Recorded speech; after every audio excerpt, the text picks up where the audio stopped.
So in gees is ons weer verenig met hom. In gees is ons verenig met hom. Hy sê byvoorbeeld in 1 Korintiërs 2 vers 12, hy sê dat God het nie vir ons die gees van die wêreld gegee nie, maar die gees wat uit God is, sodat ons kan weet wat hy ons uit genade geskenk het. 1 Korintiërs 6 vers 17 sê dat hy wat God aanbid of God aanhang, is nou een gees met hom. Hoekom? Jy sien daar die verskil, want ons het weer daar die geeswerklikheid van God af teruggekry. Nou, as ons hierdie boodskap bring, dan gaan kyk ons byvoorbeeld in die liggaamlike en in die sielsdimensie, verskil mense totaal van mekaar. Hulle glo verskillende goed, hulle het verskillende tradisies, hulle het verskillende nature, hulle het verskillende oorerflike eienskappe ensovoorts wat in die liggaamlike is. Mense lyk anders, hulle is ander kleur. En daarom is jy hierdie boodskap van Jesus Christus. En dis hoekom Paulus ook sê, hy sê ek verkondig net Jesus Christus en hom as gekruisigde. Ek praat net oor die gees. Ek spreek, hy sê, dat dit is hierdie geestelike werklikheid, wat ek nou met julle deel. Hy sê dit in 1 Korintiërs 2, ek wil dit nou lees nie. Hy sê, hy kom nie na jou toe met woorde van menslike wysheid nie, maar met die woord van God. Hy sê, sodat ons in hierdie krag van God kan staan. Want in die gees is almal dieselfde. In die gees is almal dieselfde. Daarom kan jy 'n boodskap vat, en jy kan, wanneer jy hierdie boodskap van geregtigheid, die boodskap van die sukses van Jesus Christus namens jou, dat hy weer sy gees vir die mens gegee het, kan wêreldwyd gaan. En vir elke mens kan dit aanvaarbaar wees. Want dit is nie gekoppel aan oorerwing of jou tradisies of jou omgewing waarin jy bly of jou salaris of wat ook al nie. En dit is die wonderlike van hierdie geestelike werklikheid. Nou, ek het nou Kolossense 1 gelees. Kom ons gaan net terug na Kolossense 1 toe. Bid hy hier in vers 3. Hy sê, ons dank die God en Vader van ons Here Jesus Christus altyd. Hy sê ons dank hulle altyd. Hy sê, as ons Vader van ons Here Jesus Christus, altyd as ons vir julle bid, omdat ons gehoor het van julle geloof in Christus Jesus en julle liefde tot al die heiliges, vanweë die hoop wat vir julle weggelê is in die hemele, waarvan julle vroeër gehoor het, en deur die woord van die waarheid van die evangelie. Hy sê, hierdie woord van die waarheid van die evangelie. En dan sien 'n mens, dit is presies wat Jesus ook gesê het. Hy sê vir hulle, ek is die weg, die waarheid en die lewe.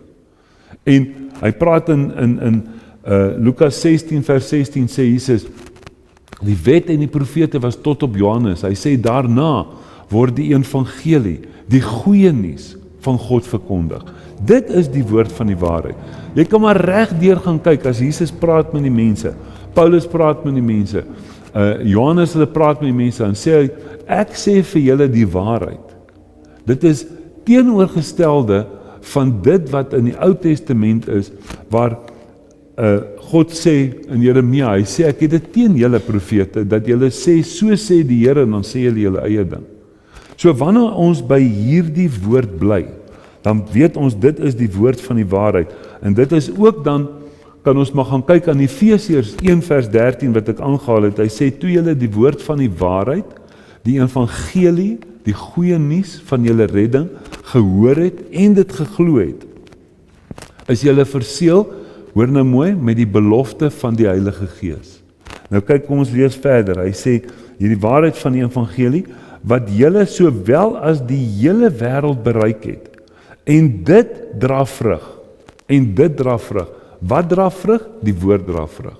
Ons kan gaan kyk, hy gaan nou daaroor praat, maar belangrik as 'n mens gaan kyk na daardie verskil van die ou in die put en die ou wat verstaan dat en hy het besef dat hy gered is. Die ou in die put bly spit om vry te kom. Hy probeer alles om uit hierdie situasie, uit hierdie duisternis uit te kom. Nou, Galasiërs 5 vers 19, vers 21 praat daarvan.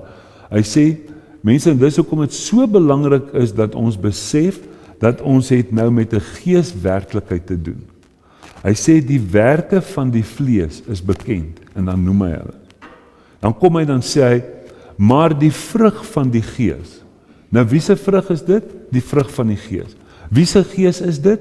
Hy sê, julle het nie die gees van die wêreld ontvang nie, maar die gees wat uit God is. So dit is daardie gees van God, wat nou in jou vrug dra. Hy sê, en dit dra vrug. So dis nie jy wat vrugte moet dra nie, dis die gees wat vrug moet dra. Net soos onder julle ook, van die dag af dat julle het gehoor het, en in die genade van God in waarheid leer ken het. Jesus sê self vir die mense, die goed klink half bietjie deur mekaar, maar as 'n mens op die ou einde gaan kyk na hierdie klomp skrifte wat vir ons 'n getuienis gee, Jesus self sê, hy sê, ken die waarheid en die waarheid sal jou vrymaak. Hy sê, en as die waarheid jou vrygemaak het, sal jy waarlik vry wees. So dit help nie om iets uit jouself uit te gaan probeer doen nie. Dit is absoluut om te besef dat ons het daardie gees ontvang. Hy sê, soos julle ook geleer het van Epaphras en ons geliefde medediensknegt, wat 'n getroue dienaar van Christus vir julle is, wat ook julle liefde in die gees aan ons te kenne gegee het. Nou kyk mooi vers 9, hy sê, daarom hou ons ook nie op nie, van die dag af dat ons dit gehoor het, om vir julle te bid, en te vra dat julle vervul mag word met die kennis van sy wil. Waarmee moet jy vervul word? Met die kennis. Wat moet jy hoor? Jy moet nie hoor wat jy moet doen nie, jy moet hoor wat God reeds vir jou gedoen het. En jy moet nie hoor wie jy is nie, jy moet hoor wie is jy nou in Christus Jesus. Hy sê, in kennis van sy wil, in alle wysheid, en geestelike insig. Want die gees is die bron wat God vir die mens gegee het. Onthou, Adam het saam met God gewandel in die tuin. Hy het saam met God gewandel in die tuin. So daar het die mens het verval van daardie werklikheid waarin hy werklik geskape is. En hy het vir 'n tyd lank in hierdie duisternis beweeg. En nou het God gekom in Christus. Mense, daar's baie skriffies en daar's baie boodskapies wat ons daaroor, ek wil nie nou daaroor praat nie, maar dat hy het gekom en ons gered. Hy het gekom om ons te verlos. En nou sê hy, ons moet net tot 'n kennis daarvan kom, van dit wat hy vir ons gegee het. Hy sê, sodat, hier kom 'n gevolg, julle waardiglik voor die Here mag wandel, om hom in alles te behaag en julle in elke goeie werk vrug mag dra. So elke goeie werk. So dit is nie wat jy moet doen, daai goeie werke waarvan hy praat. Die skrif praat telke male daarvan. Efesiërs 2 vers 10. Hy sê dat God het ons in Christus herskep. Hy sê tot goeie werke waarin ons mag wandel. Dan dit is nie die werke wat jy moet doen as om by redding uit te kom nie. Maar dit is daardie goed wat 'n vrug van die Gees is, wat hy dan vir ons sê. Hy sê dat jy in elke goeie werk vrug mag dra en in die kennis van God mag groei. 2 Petrus 1 vers 3. Hy sê, mag genade en vrede vir julle vermeerder word deur die kennis van God en Jesus ons Here. Hy sê immers, sy goddelike krag het ons alles geskenk wat tot die lewe en godsvrug dien. Presies dit wat ons gelees het. Hy sê, deur die kennis van hom wat ons geroep het deur sy heerlikheid en deeg. So ons moet nou begin kennis neem van wie ons is. Hy sê, waardeur hy ons die grootste en kosbare beloftes geskenk het. Hy het dit vir ons geskenk, sodat julle daardeur deelgenote kan word van die goddelike natuur. Dat julle deelgenote kan word van die goddelike natuur, dat jy besef, hy sê in 1 Korintiërs 2 vers 14, hy sê die natuurlike mens kan nie die dinge van die Gees verstaan nie. Hy sê, want dit word geestelik beoordeel. Alles word geestelik beoordeel. Jesus sê self, hy sê God is Gees, en die wat hom aanbid, moet hom in gees en waarheid aanbid. So dit is baie belangrik, om te besef dat ons is verlos, ons het nou hierdie gees gekry. Hy sê, nadat julle die verdorwenheid ontvlug het, wat deur begeerlikheid in die wêreld is. Mense, dit is so belangrik, dat ons besef dat ons het nou weer daardie bron, naamlik God, daardie bron van lewe, van alle lewe, het ons ontvang.